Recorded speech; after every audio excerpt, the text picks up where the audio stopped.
इस चुनाव में बाबा साहेब अम्बेडकर सुर्खियों में हैं, क्योंकि उनके बनाए संविधान पर चुनावी घमासान मचा है। लेकिन ऐसा पहली बार हो रहा है कि डॉक्टर अम्बेडकर के आर्थिक चिंतन को विकसित भारत के संकल्प से जोड़ा गया है।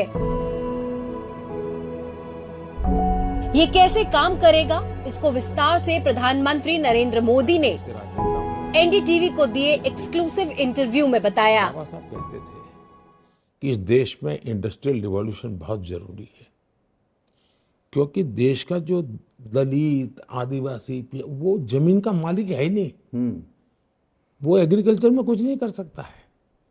उसके लिए इंडस्ट्रियल रिवॉल्यूशन का हिस्सा बनना बहुत जरूरी है।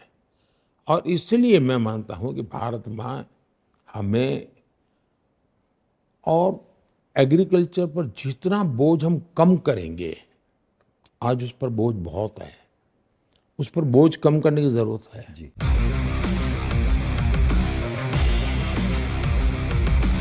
प्रधानमंत्री नरेंद्र मोदी आज जो कह रहे हैं उसको 10 साल से अमली जामा भी पहना रहे हैं। औद्योगिक विकास के लिए मजबूत बुनियादी ढांचा और निर्माण दो अहम हथियार हैं।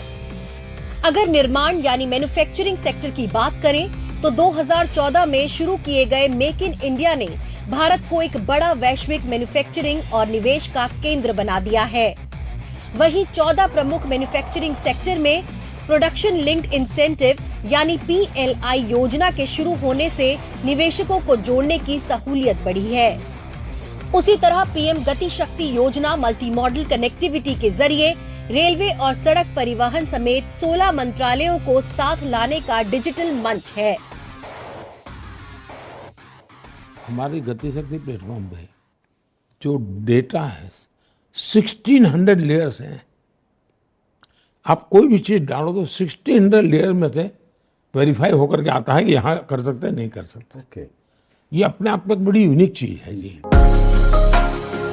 शिखर पर पहुंचने वाले दुनिया के कई देशों की अर्थव्यवस्था को देखें तो उन्होंने मैन्युफैक्चरिंग सेक्टर में काफी तेजी से सुधार किया। इसलिए भारत के विकास की कल्पना मैन्युफैक्चरिंग के बगैर नहीं हो सकती। निर्माण क्षेत्र का सीधा नाता बुनियादी ढांचे की बेहतरी से जुड़ा है। मोदी सरकार ने बुनियादी ढांचे को बेहतर बनाने के लिए जो काम किया है, उसके कारण 10 सालों में गांव तक 3,75,000 किलोमीटर सड़कें बनाई गई हैं। वहीं राष्ट्रीय राजमार्गों की लंबाई 90,000 किलोमीटर से बढ़कर 1,46,000 किलोमीटर हो गई है। 4 लेन वाली राष्ट्रीय राजमार्गों की लंबाई 2.5 गुना बढ़ गई है। पहले हाई स्पीड कॉरिडोर की लंबाई सिर्फ 500 किलोमीटर थी, जो पिछले 10 वर्षों में 4,000 किलोमीटर हो चुकी है। पीएम मोदी का कहना है कि इंफ्रास्ट्रक्चर में ये शानदार बदलाव इसलिए आया क्योंकि उन्होंने इसमें खाई जाने वाली मलाई को रोक दिया। मैं मानता हूं कि इंफ्रास्ट्रक्चर का दुरुपयोग हमारे देश में बहुत हुआ। इंफ्रास्ट्रक्चर का पहले मतलब ये होता था जितना बड़ा प्रोजेक्ट उतनी ज्यादा मलाई, तो ये मलाई फैक्टर से इंफ्रास्ट्रक्चर जुड़ गया था, उसके कारण देश तबाह हो गया।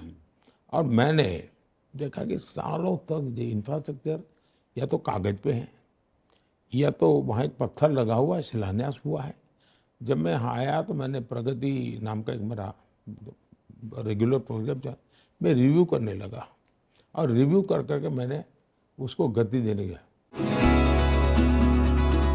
इस गति के बल पर पीएम मोदी 2047 तक एक ऐसे भारत का सपना देख रहे हैं जो दुनिया की सबसे बड़ी ताकत हो। Bureau report, NDTV India.